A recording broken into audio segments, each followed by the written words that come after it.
step away. Oh gosh, girl, say that waistline unforgettable. Say your love is unforgettable. Put it on me, make it unforgettable. My sexy woman, you give me all that thanks for I say, oh woman. As a man that can want more, I must say thanks for the time that you give me, thanks for the wine that you give me, thanks. You could not choose anybody, but you choose me. Yeah. So much back and now we've been through together. WhatsApp us or call us at 457-9997. Rise and shine. Let's get ready to take on the day. Activated Mornings on WEFM 99.9 is on now. Alrighty, and we are back with you for another day, a Monday morning here on WEFM. And we are in our Activated Mornings program. And at this time, we bring to you commentary coming to us from Philbert Peejohn. Good morning, Peejohn. Good morning, Roleza. Good morning, Dianna. Morning. I've heard Dianna's voice in the morning. Oh, I have spoken like between 6 and 7, I right? spoke between those times. Yeah. Good morning. I probably still sleeping. Lucky you, lucky you. Yeah. Yes. So no West Indies cricket at Arnesville, and I'm wondering who to blame. Now, Cricket West Indies recently announced what they describe as an action-packed schedule for the senior men's and women's teams from May to December 2025. And it's supposed to feature a mix of home and away fixtures. They boast that cricket fans can now start planning for an exciting year of cricket, with the men beginning their campaign with limited overs tours in United Kingdom and Ireland. The action will then shift to the West Indies itself. So according to the CWI website, their men in Maroon will shift focus to Test cricket with the start of the ICC Test Championship cycle under new head coach Darren Sammy. They will battle for the prestigious Frank Worrell Trophy against Australia in a 3-match test series beginning in Barbados in June, before moving to Grenada in early July and concluding in Jamaica in July. Later on, a 5-match T20 series will begin against Australia, with the first 2 games at Sabina Park, that's in Jamaica, and the remaining 3 at the Warner Park in St. Kitts. Later in the year, they will host South Africa for what they call a historic white ball series at the 3Ws Oval in Barbados, marking the first time the venue will stage such an international series. So now, between the men's and women's teams, I count about 20 matches that are done to be played in the region. The thing is, none of these matches are scheduled for the Arnesville Stadium in St. Vincent and the Grenadines. Now, cricket fans in this country will thoroughly be disappointed to know this, if they don't know it already. Why is Arnesville being left out? The president of Cricket West Indies is a Vincentian, Dr. Kishore Shallow, who was recently announced as a candidate for the opposition New Democratic Party. Should he not issue a statement to clarify the situation?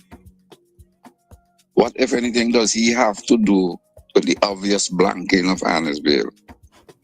We need to hear from Dr. Shallow. And that is my rant for the day. All right. Thank you very much, Peejohn. I was listening to, the Asia Town program yesterday, and I did hear that part of the commentary coming from the PM, and it's interesting, but I suppose now that it's been thrown out there, I would await a response from Dr. Shallow to see what is the reason, because as the PM correctly said, that not every country would necessarily end up with a match, right? But from what you've listed, it's 1, 2, 3, at least 4 countries. And I think I remember hearing something else before about a few matches being played in Florida, right? Florida, yeah, that's correct. And That's correct. I was curious as to, at that time when I heard it, about, okay, so it's West Indies matches, but how come we're not getting them playing here within the region? And how come Florida was included? But I suppose I want to hold my full commentary until maybe there's a response from Dr. Shallow. Okay, you need to tell us what's going on. Okay, thank you. You're welcome. All right, thanks, Peejohn. Okay. All right, and that was our commentary today from Mr. Philbert Peejohn.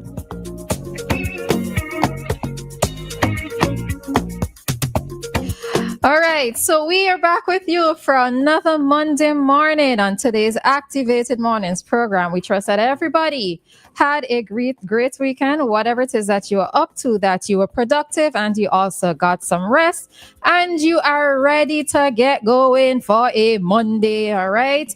If you had to find the extra energy to push yourself through today, to find the energy, all right? Find it. Download some, ask somebody to Bluetooth you some, I don't know, make some from scratch. That's if somebody had enough to Bluetooth to you, because they themselves must be fighting. But you could get 1% from how many? If you get 10 friends, I get 10%. 10% could carry you at least until you get the next 10%. So yeah, good morning, everybody. I had a good weekend. So that's a good thing for me to say this morning. I can definitely say I had a good weekend. I'm happy to be here with you this morning. I hope that all is well with you. If you are aching and you're feeling a little pain, Dr. Thompson should be here soon. And then you can, speak to him about a consultation. Other than that, Roleza and I will take care of you until 10 o'clock, right? All right. Any thoughts with regards to what Peejohn said, though? Well, like you, I want to wait until I hear something from Dr. Shallow. I just went to his Facebook page. I didn't see anything there. But it's too soon for me to say, but it's an interesting thing to look into. I will say, though, that yesterday the PM said something that made me really chuckle, but I will leave it alone unless somebody else brings it up. But the PM made me chuckle, all right? That's our PM for you. All right, so we're just gonna quickly touch on a few things before we. I get, we don't know what's the issue. I wonder how excited cricket fans actually are or were to have a match here, seeing that they were so severely disappointed, in not so long ago. I wonder how, I'm not one of those. I have watched cricket. I would watch cricket for several reasons, but I wonder how the diehard fans feel, like some of them will say, oh, I am not going back the next day or whenever. But I wonder if, if they heard that they were coming again, if they would be really excited or if they feel indifferent, like, oh, well, they're not coming, oh, well, For how it is that I view diehard cricket supporters, win, lose or draw, they go in, right? They nearly get heart attack or not, they're going to go watch and they're going to listen, right? So I think persons, especially given that for the previous matches that were held here and also given the upgrades to the stadium, I think that many persons would be under the impression that, whenever there are matches coming up, that at least St. Vincent, Wilkesville, Annisville would be included in some of those matches being played here, because the thing of it is that we noticed that a lot of persons turned out for the matches, right?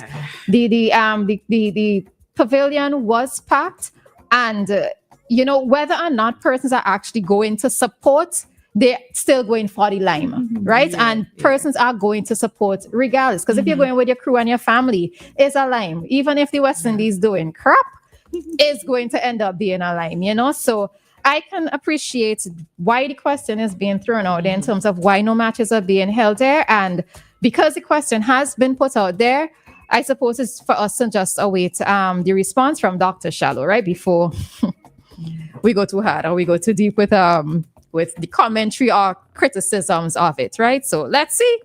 Let's see if anything will be said. Somebody posed a question. They said, what influence does the Vincentian representative have on the cricket board? He can be just a talking head. Well, who knows? Who knows? But right, we would await that response. Alrighty, so just to quickly touch on a few things. Starting with some good news this morning, right? Because Monday morning, we don't really want to have bad news first.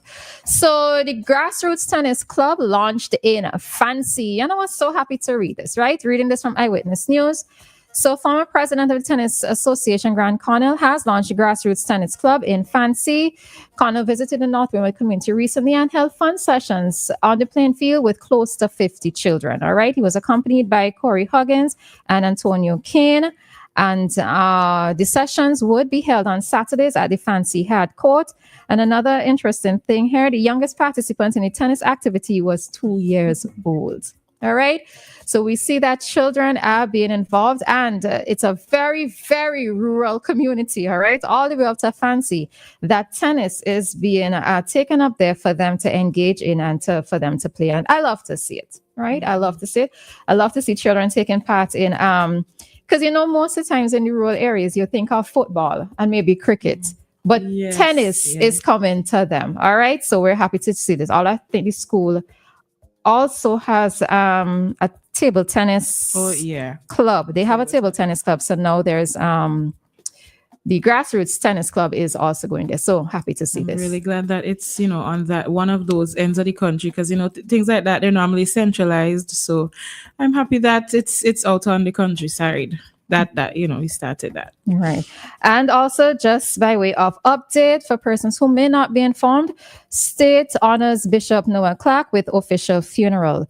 So Bishop Noah Clark, former acting Governor General's deputy and pastor of the Leo Miracle Church, who passed away on the 26th of January, will be accorded an official funeral. So the official viewing takes place on the 12th of February at the temporary Parliament building in Caliacor from 9 to 11.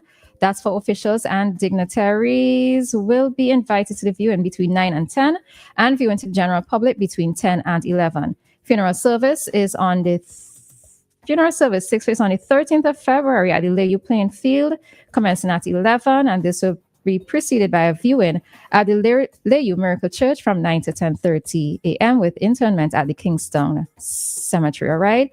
So, as a mark of respect, all flags throughout the state will be flown at half-mast on Thursday, the 13th of February. So persons who may not have known, that's the activities that are happening in relation to the funeral service for Bishop Noel Clark. All right, so we are going to take a break at this time. And at 7:35, be back with you for today's Traffic Talk.